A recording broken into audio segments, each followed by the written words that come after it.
Hello बच्चों, this is Vijay Singh. Welcome to VSRM channel. आज हम लोग क्लास 12 का एक जो टॉपिक है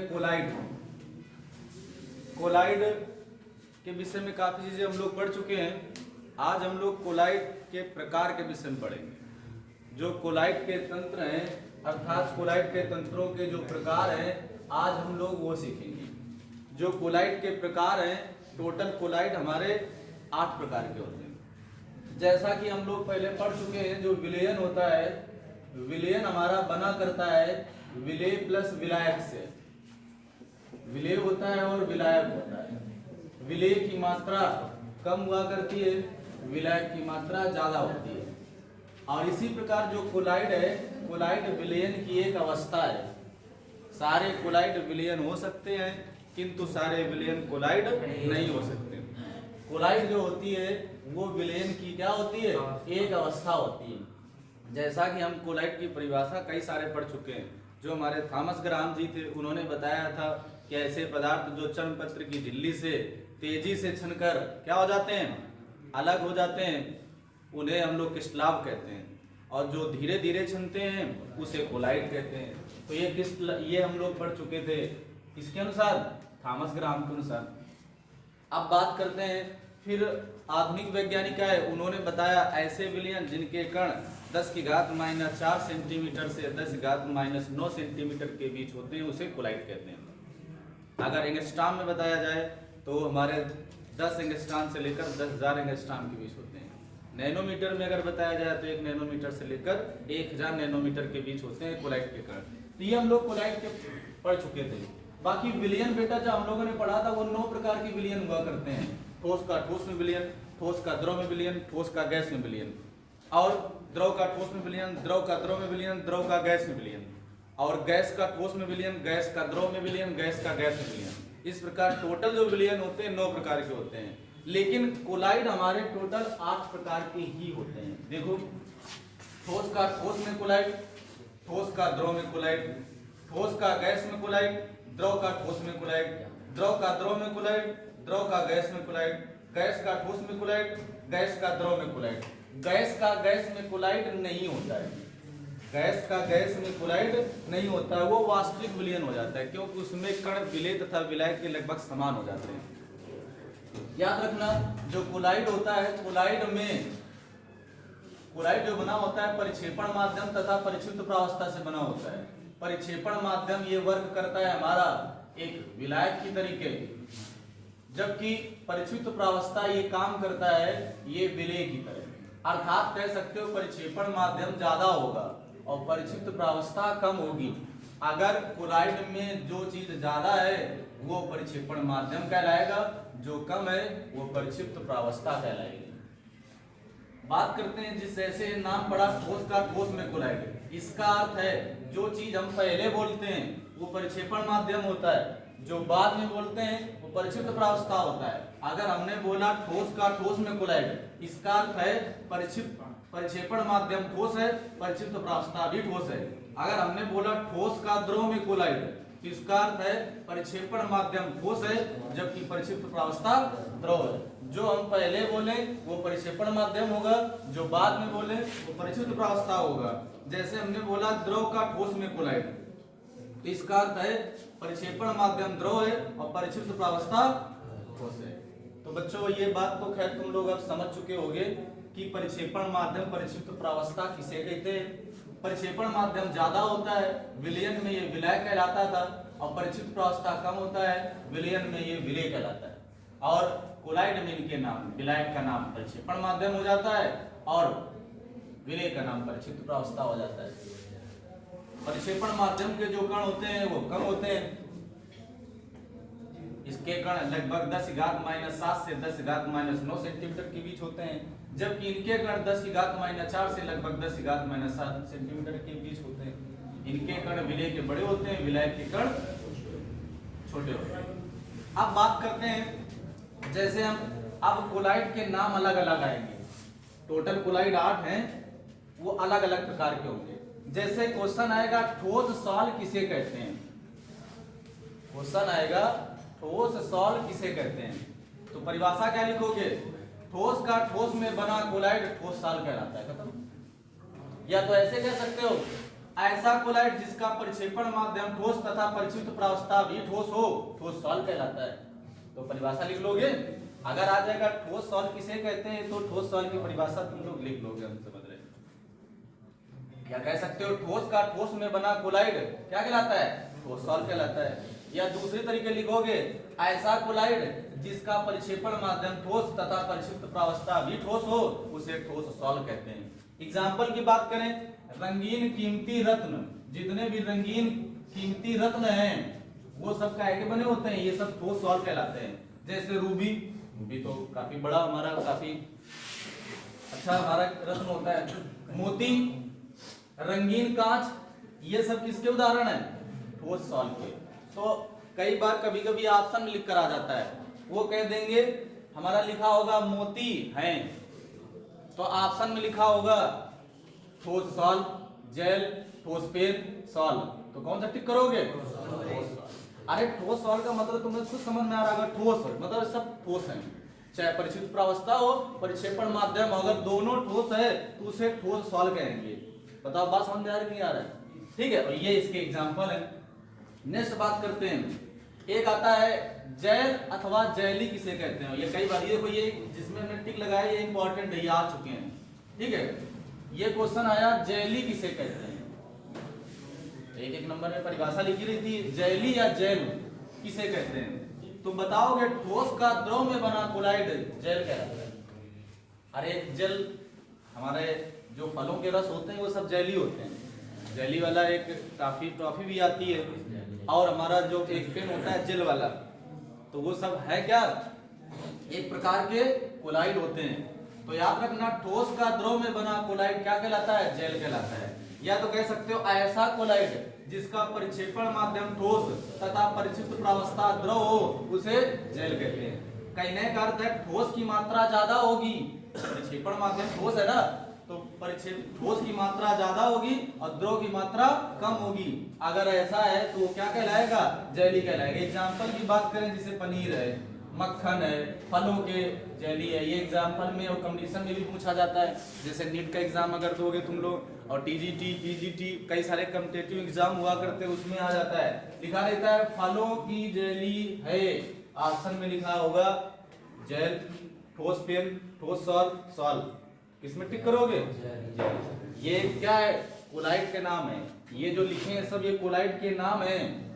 अलग अलग प्रकार के कोलाइड के नाम होते हैं। टोटल अभी तक जो कोलाइड है, टोटल 8 ही कोलाइड हैं, इसके बाहर कोलाइड हमारे नहीं है। बस उदाहरण से समझ जाना है किसकी बात कर रहा है। अगर रत्न की बात कर रहा है तो ठोस सॉल कोलाइड है।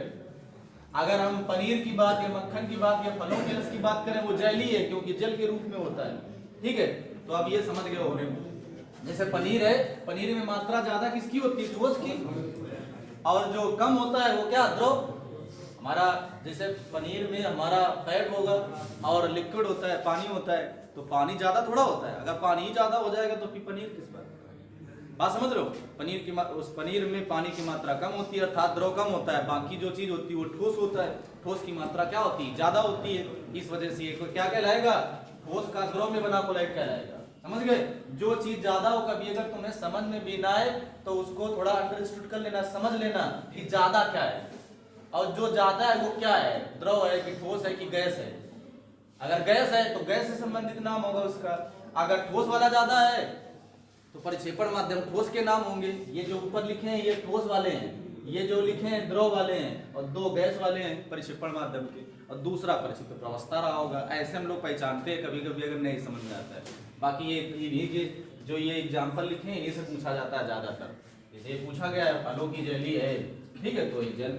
नेक्स्ट बात करते हैं बेटा, ठोस का गैस में बना कोलाइड ठोस फेन कहलाता है, सॉलिड फोम।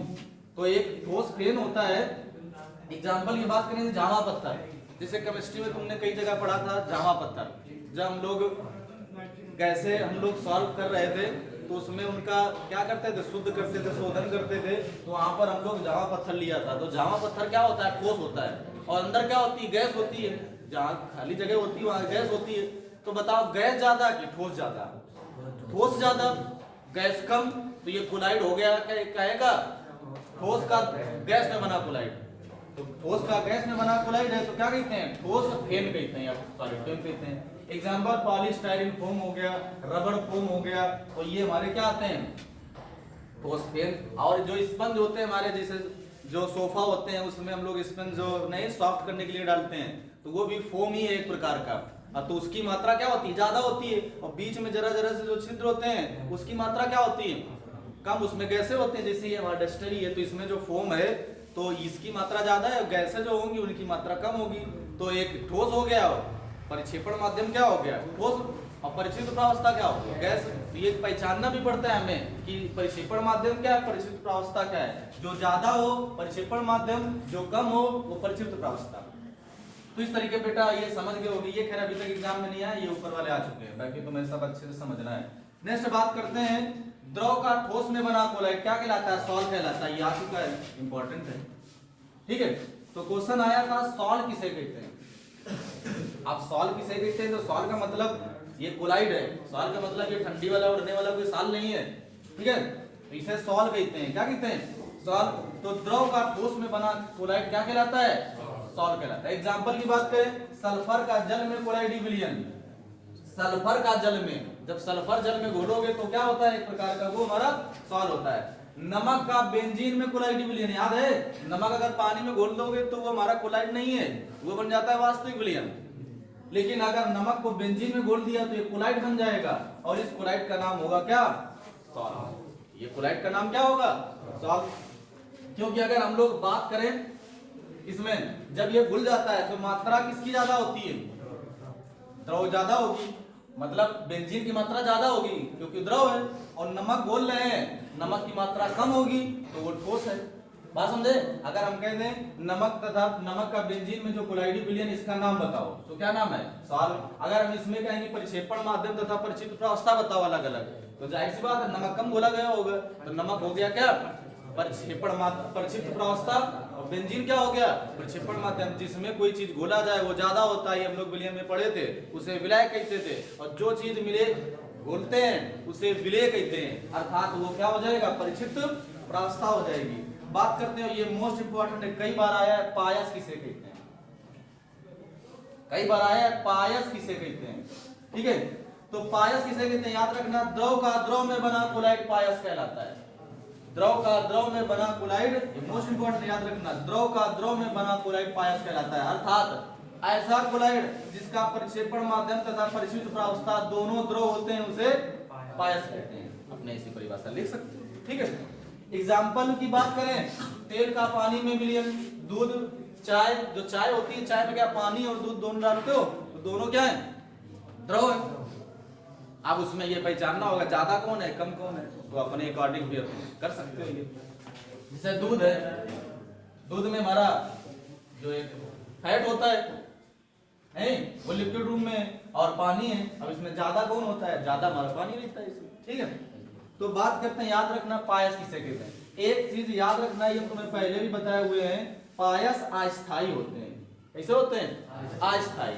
मतलब क्या है? अगर पायस वाला कोलाइड, अगर कोई कोलाइड है जो पायस है, पायस एक कोलाइड का नाम होता है, ठीक है, तो वो द्रव में द्रव बना कोलाइड पायस कहलाता है। वो क्या होगा? वो अस्थायी होगा। अस्थायी का मतलब जैसे कोलाइड अगर बनेगा और नीचे तली में बैठ जाएगा, वो क्या होता है? नीचे तली में बैठ जाता है। तो उसमें एक तीसरा पदार्थ हम लोग मिला के रखते हैं उसे स्थायी करने के लिए, जिसे पायसी कारक कहते हैं। ये पेप्टिकरण एग्जाम्पल में हमने बताया था, ठीक है। किसी ताजे बने कोलाइड को पुनः, किसी ताजे बने अवक्षेप को पुनः कोलाइड में बदलने की क्रिया क्या कहलाती है? पेप्टिकरण। और इसको क्या करते हैं? एक बाहर से पदार्थ मिलाते थे, पेप्टिक कारक। ऐसे यहाँ पर हम लोग पायसी कारक मिलाते हैं। अर्थात क्या है कि जैसे जो पायस होंगे वो अस्थायी होंगे, मतलब नीचे तली में तुरंत बैठ जाएंगे। तो इसमें एक पदार्थ पहले से मिला के रखते हैं या मिला देते हैं। अगर हमें पता है कि ये पायस है तो मिला देते हैं ताकि ये क्या हो? स्थायी बन जाए। और उस पदार्थ को पायसी कारक कहते हैं। क्या कहते हैं? पायसी कारक कहते हैं। तो क्वेश्चन कई बार आता है, दूध पायस होते हुए भी स्थायी है क्यों? ये क्वेश्चन आता है, दूध हमारा पायस है ना, दूध पायस होते हुए भी स्थायी है क्यों? ये क्वेश्चन आ चुका है और ऐसे ही लिखा था। तो याद रखना कि जो दूध है पायस है तो इसे तली में बैठना चाहिए था, लेकिन नहीं बैठता, वो स्थायी रहता है, कोलाइड में बना रहता है। रीजन क्या है? क्योंकि इसमें पायसी कारक पदार्थ पहले से एक मिला होता है। जो कैसिन नामक एक पदार्थ होता है, दूध में पाया जाता है, जिसकी वजह से इसका रंग भी सफेद होता है, तो वो क्या है, इसमें ऑलरेडी मिला रहता है, जिसकी वजह से ये क्या है, स्थायी बना रहता है। तो बताओ ये बातें समझ गए नहीं समझ गए? क्वेश्चन आता है पायस कितने प्रकार के होते हैं? 2 प्रकार के होते हैं। ऑयल वाटर, मतलब क्या है, वाटर ऑयल। तेल जल में बना कोलाइड, तेल जल में बना कोलाइड, जल तेल में बना कोलाइड। अर्थात एक बार तेल ज्यादा हो जाएगा तो ये अर्थात ये बन जाएगा प्रक्षेपण माध्यम, और एक बार जल परिक्षिप्त प्रावस्था, ये कम होगा। दूसरी बार क्या होगा, जल ज्यादा हो जाएगा अर्थात ये प्रक्षेपण माध्यम बन जाएगा, और ऑयल जो है ये कम हो जाएगा, परिक्षिप्त प्रावस्था बन जाएगा। अर्थात पायस 2 प्रकार के होते हैं। ठीक है, तेल का जल में बना कोलाइड, जल का तेल में बना कोलाइड। ठीक है, तो ये पायस के विषय में अच्छे से तुम लोग समझ चुके हो। ठीक है, आगे बात करते हैं। आप देखो बेटा, अब ये खैर आया नहीं है, अब इसमें 7वां नंबर ये आया था, लेकिन फिर भी तुम्हें नॉलेज होना चाहिए। बात करते हैं झाग किसे कहते हैं, या फेन, जो फेना टाइप हम लोग बोला करते हैं, झाग किसे कहते हैं? ये कोलाइड एक प्रकार का जो झाग है, जैसे हम लोग कपड़े धुलते हैं तो एक जो फेना नहीं निकलता है, तो ये जो झाग है ये भी एक प्रकार का कोलाइड होता है। ये जितने उदाहरण लिखे हैं ये सब कोलाइड ही हैं। ये कोलाइड के प्रकार हैं, अलग अलग प्रकार के कोलाइड होते हैं हमारे। तो आता है झाग किसे कहते हैं, तो याद रखना, द्रव का गैस में बना कोलाइड झाग कहलाता है। द्रव का गैस में बना कोलाइड झाग कहलाता है। अर्थात कह सकते हो ऐसा कोलाइड जिसका परिक्षेपण माध्यम द्रव तथा परिक्षिप्त प्रावस्था गैस होती है, उसे झाग कहते हैं। उस कोलाइड को क्या कहते हैं, झाग कहते हैं। एग्जाम्पल की बात करें जैसे साबुन के झाग, साबुन के झाग। ठीक है, फेनिक क्रीम, हम लोग जो क्रीम होता है, जैसे दूध जो होता है उससे हम लोग क्रीम जब निकालते हैं घी बनाने के लिए, तो वो क्या है, वो भी एक प्रकार का क्या है, झाग ही होता है, कोलाइड है वही प्रकार। ठीक है, फेनिक क्रीम, उसमें ज्यादा मात्रा किसकी होगी, जैसे साबुन का झाग है अर्थात बुलबुला है, तो उसमें ज्यादा मात्रा क्या है होगी, द्रव की, पानी की मात्रा ज्यादा होगी, और फिर कम गैस। अर्थात अगर तुमसे पूछा जाए कि साबुन के झाग में परिक्षेपण माध्यम तथा परिक्षिप्त प्रावस्था बताओ, तो परिक्षेपण माध्यम में क्या आ जाएगा, पानी आ जाएगा क्योंकि द्रव ज्यादा है, और परिक्षिप्त प्रावस्था में क्या आ जाएगा, गैस आ जाएगा क्योंकि वो कम है। आगे बात करते हैं बेटा, एक ठोस एरोसॉल, ये भी इंपॉर्टेंट है, ये भी आया हुआ है एग्जाम में। ठीक है, तो इसमें क्वेश्चन पूछा गया था कि ठोस एरोसॉल किसे कहते हैं, तो ठोस एरोसॉल किसे कहते हैं, तो याद रखना, गैस का ठोस में बना कोलाइड, गैस का ठोस में बना कोलाइड ठोस एरोसॉल कहलाता है। याद रखना, वो ठोस सॉल्ट था, ये ठोस एरोसॉल है। मतलब एरो का मतलब एयर ज्यादा है, ठोस कम है, मतलब ठोस की मात्रा क्या होगी, कम होगी, अर्थात ये परिक्षिप्त प्रावस्था होगा, और जो गैस है वो परिक्षेपण माध्यम होगी। तो क्वेश्चन आया था धुआं, धुआं है, ये तुम्हारे यहाँ तो आते हैं, साथ में कंडीशन में बहुत आते हैं, ये कह देगा धुआं है, तो वो क्या है, ऑप्शन कौन टिक करोगे, ठोस एरोसॉल है। या तो कह देगा धुएं में परिक्षेपण माध्यम बताओ क्या है, धुआं होता है जो, तो धुएं में देखो CO2 होता है हमारा, कार्बन डाइऑक्साइड, तो ज्यादा मात्रा किसकी दिख रही, गैस की, तो गैस हमारा क्या है, परिक्षेपण माध्यम, और जो कार्बन है ये ठोस होता है, तो कार्बन क्या होगा, परिक्षिप्त प्रावस्था, अर्थात ठोस जो है वो कार्बन है, और जो गैस है वो O2 है, CO2 की बात करें, बात समझ गए। ये पूछे जाते हैं कि जो हमारा धुआं है, धुएं में ठोस है, तो ठोस कौन है, कार्बन, या कह देगा परिक्षेपण माध्यम है, परिक्षिप्त प्रावस्था है, या कह देगा इस कोलाइड का नाम बताओ, तो ठोस एरोसॉल। बताओ कर लोगे नहीं कर लोगे। अब देखो ये तुम्हारे इंटर में तो नहीं आया अभी तक, लेकिन कंपटीशन में बहुत बार पूछा गया, रेलवे के एग्जाम में कई बार पूछा गया। उन्होंने पूछा कोयरा है, तो कोयरा क्या है, द्रव एरोसॉल। एरोसॉल का मतलब एयर, एयर, अगर कभी भी तुम्हारा एरोसॉल लिख कर आ जाए, याद रखना परिक्षेपण माध्यम एयर ही होगा। एरोसॉल किसी में भी लिख कर आ जाए तो परिक्षेपण माध्यम क्या होगा, एयर ही होगा। अगर ठोस एरोसॉल है तो परिक्षेपण माध्यम एयर और परिक्षिप्त प्रावस्था ठोस, और द्रव एरोसॉल लिख कर आ जाए तो परिक्षेपण माध्यम एयर और परिक्षिप्त प्रावस्था द्रव। अर्थात कह सकते हो गैस का द्रव में बना कोलाइड द्रव एरोसॉल कहलाता है, या कह सकते हो ऐसा कोलाइड जिसका परिक्षेपण माध्यम गैस तथा परिक्षिप्त प्रावस्था द्रव होती है उसे द्रव एरोसॉल कहते हैं। बताओ समझ गए नहीं समझ गए सब लोग? अब इसमें एग्जांपल की बात करें, कोहरा मतलब जो फॉग, मान लो अब समय चालू हो गया है, ठीक है, अब हमारा क्या दिसंबर में बहुत सारे तुम्हें कोहरा देखने को मिलेगा, तो दिमाग में आ जाना चाहिए कि कोहरा है, तो कोहरा एक प्रकार का कोलाइड होता है। कोहरा एक प्रकार क्या होता है? धुंध, तो जो धुंध छा जाता है, ठीक है, मिस्ट बोलते हैं। बादल, तो ये बादल तुम्हें दिख रहे हैं, ये सब क्या है? ये हमारे सब कोलाइड होते हैं, ठीक है। कोहरा है, धुंध है, बादल है, ये सब हमारे क्या होते हैं? एक प्रकार के कोलाइड। वो कोलाइड का नाम बताओ? द्रव एरोसॉल। तो जो बादल है हमारा एक प्रकार का कोलाइड है, उस कोलाइड का नाम क्या है? द्रव एरोसॉल। तो बादल हमारा द्रव एरोसॉल है। अब अगर इसमें तुमसे पूछा जाए, जैसे फॉग है, कोहरा, कोहरे में पूछा गया ज्यादा क्या है? एयर ज्यादा है, एयर की मात्रा ही ज्यादा होती है, वो ठंड एयर हो जाती है, ठीक है। और क्या है? द्रव के रूप में क्या है? पानी होता है, जो हमारे चारों तरफ वातावरण में पानी है। अब क्या है? यहाँ का टेम्परेचर घट जाता है, तो टेम्परेचर घट गया तो जो गैसें हो जाती है, कैसी हो जाती हैं? ठंडी हो जाती हैं, जिसकी वजह से जो पानी है वो भी ठंडा हो जाता है, और जो धूल मिट्टी के कण है उसमें फंस जाते हैं। अब वो पूरा धुंध एक प्रकार का तुम्हें दिखने लगता है कोहरा का।